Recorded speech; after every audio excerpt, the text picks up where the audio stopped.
Hello friends வணக்கம். இன்றைக்கி eggless vanilla flavour rainbow cake எப்படி செய்கிறதுன்னு பார்க்கலாங்க. 3 கிலோவில் செய்துக்கலாம் இந்த கேக்கு. எங்கள் பேத்தி பர்த்டேக்காக செய்கிறாங்க. 4 கப்பு மைதா மாவு போட்டு கேக் பேட்டர் ரெடி பண்ணி வச்சுக்கிட்டோம். ஒரு கப்பு பேட்டர் எடுத்து 4 கப்பில் ஷேர் பண்ணிவிட்டு கலர்ஸ் போட்டு நல்லா கலக்கி வச்சுக்கலாம். நம்ம இந்த வேலை செய்யும்போதே அவன் 10 நிமிஷம் 180ல் ப்ரீஹீட் வச்சிடலாம். கலர்ஸ்லாம் கலக்கிட்டாச்சு. இப்போ நம்ம ஒரு 1/4 கப்பு ஸ்ப்ரிங்கிள்ஸ் எடுத்து கொட்டி கலக்கிக்கலாம். ஒயிட் மாவில் கப்பில் அளந்து போட்டுக்கலாம். 3/4 கப்பு போட்டுக்கிட்டேன் எல்லா கப்லேயும். 4 கேக் டின்லேயும் 3/4 கப்பு அளவுக்கு அளந்து போட்டிருக்கேன். நம்ம கலக்கி வச்சுருக்கோம் பாருங்கள் கலர்ஸு, அது ஸ்பூனில் எடுத்து அங்கங்கே ஒரு ஸ்பூன் போட்டுக்கலாம். நம்மளுக்கு மார்பிள் கேக் மாதிரி இருக்கும். சூப்பராக இருக்குங்க பார்க்குறதுக்கு. ஒரு ஸ்டிக் வச்சு இந்த மாதிரி ஒரு கோடு போட்டுக்கலாம் சுற்றிலும். நம்ம கீழே வரலும் போட்டோம்னா நல்லா நம்மளுக்கு கீழே வரலும் அந்த கலர்ஸ் இறங்கி சூப்பராக இருக்கும் பார்க்குறதுக்கு. 2 தடவை டேப் பண்ணிட்டு அப்படியே அவனில் வச்சு 30 நிமிஷம் பேக் பண்ணி எடுத்துக்கலாம். கேக் பேக் ஆனவுடனே நல்லா ஆற வச்சு எடுத்து ஃப்ரிட்ஜில் வச்சுட்டோங்க. ஃப்ரிட்ஜில் வச்சுட்டு முதல் நாள் நைட்டு செஞ்ச கேக்கு அடுத்த நாள் காலையில் தான் கட் பண்ணி க்ரம் கோட் போடுறோம். முதல் நாள் நைட்டு ஒரு 10 மணிக்கு கேக் ரெடி ஆகிடுச்சு. அடுத்த நாள் காலைல 10 மணிக்கு எடுத்து ஒரு லேயர் மட்டும் எடுத்து கட் பண்ணிக்கிட்டோம். மிச்சம் 3 ஸ்பாஞ்ச் அப்படியே வச்சுட்டோம். இது மேலே பட்டர் க்ரீம் தாங்க உபயோகப்படுத்துகிறோம். ஃப்ரெஷ் க்ரீம் உபயோகப்படுத்தலை. அப்படியே க்ரம் கோட் கொடுத்துக்கலாம். நடுவில் ஸ்ட்ராபெரி ஜாம் வச்சுருக்கோம். க்ரம் கோட் கொடுத்து மறுபடியும் இதை ஃப்ரிட்ஜில் வைக்கணும் 1 ஹவருக்கு. இதை ஃப்ரிட்ஜில் வச்சு எடுத்துகிட்டு வந்துட்டு மறுபடியும் மெயின் கோட் கொடுத்துக்கிறேன். அப்படியே ஃப்ரிட்ஜில் வச்சிடலாம். வெளியே எடுத்து நம்ம கலர்ஸ்லாம் கலக்கி வச்சுருக்காங்க. கலர்ஸ் அப்ளை பண்ணிக்கலாம்.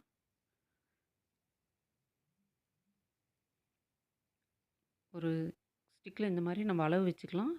ஒவ்வொரு இன்ச்சுக்கு அளவு வச்சுக்கிட்டோம்னா நம்மளுக்கு கரெக்டாக வரும். ஒரு 5 பக்கம் அப்படியே கேக்கில் சைடில் ஒரு சின்னதாக மார்க் பண்ணிக்கிட்டோம்னா நம்மளுக்கு க்ரீம் அப்ளை பண்ணும்போது ஒரே ஈவனாக வரும். இந்த மாதிரி பேலட் நைஃப் வச்சு அப்படியே ஒரு டிசைன் போட்டுக்கலாம். அந்த ஆர்ச்சி செய்து வச்சுருக்கோம் பாருங்கள், அதில் நம்ம ரெயின்போ கலர்ஸ் வைக்க போகிறோம். அதுக்கு ரெடி பண்ணிக்கலாம். கீழே முதல்ல ஒயிட் வச்சுக்கலாம். அதுக்கு மேலே டாட்ஸ் வச்சுக்கலாங்க கலர்ஸு. நம்மக்கிட்ட என்ன கலர்ஸ் இருக்கோ அதை வச்சுக்கலாங்க. நம்ம வீட்டில் செய்கிறனால நம்ம விருப்பம்தான். நம்மளுக்கு எப்படி இஷ்டமோ அப்படி செய்துக்கலாம் நம்ம. இப்போ ரெடி ஆகிடுச்சுங்க. மேலே ட்ரிப்ஸ் ரெடி பண்ணிக்கலாம்.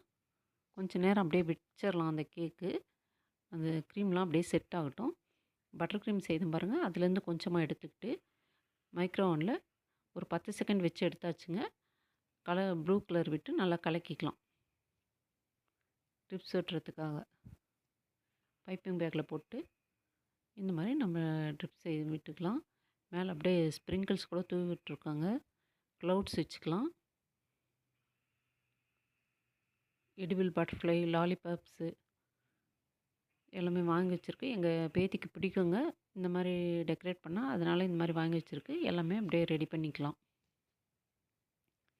கிட்ஸுக்கு செய்யும்போது நம்ம வீட்லேயே செய்தோம்னா நம்மளுக்கும் ஹாப்பியாக இருக்குங்க. குழந்தைகளும் நல்லா ஹாப்பியாக இருப்பாங்க. எங்கள் பேத்திக்கு 5th பர்த்டேங்க.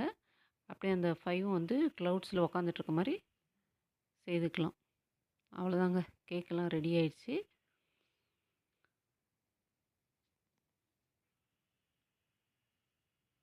இந்த ரெசிபி உங்களுக்கு பிடிச்சிருந்தால் லைக் பண்ணுங்கள், ஷேர் பண்ணுங்கள், சப்ஸ்கிரைப் பண்ணுங்கள். கேக்கு செய்கிறதுக்கு எனக்கு ரொம்ப நேரம் ஆச்சுங்க. எடிட் பண்ணுறது 4:30 நிமிஷத்தில் எடிட் பண்ணிட்டேன். ஆனால் செய்கிறதுக்கு ரொம்ப லேட் ஆகுதுங்க. எல்லாம் பொறுமையாக ரொம்ப மெதுவாக தான் நம்ம கேக் செய்யணும். அவசரப்பட்டால் நம்மளுக்கு மொத்தமாக சொதப்பி வச்சிரும். பார்ட்டிலாம் முடிஞ்சிருச்சுங்க. எங்கள் பேத்தி அந்த பக்கம் கட் பண்ணிட்டாங்க. நான் இந்த பக்கம் கட் பண்ணி காமிக்கிறேன் பாருங்கள் உங்களுக்கு. கேக்கு சூப்பராக வந்திருக்குங்க. டேஸ்ட்டு கூட அட்டகாசமாக இருந்தது. பாருங்கள், பார்க்கறதுக்கே எனக்கு ரொம்ப நல்லாயிருக்கு.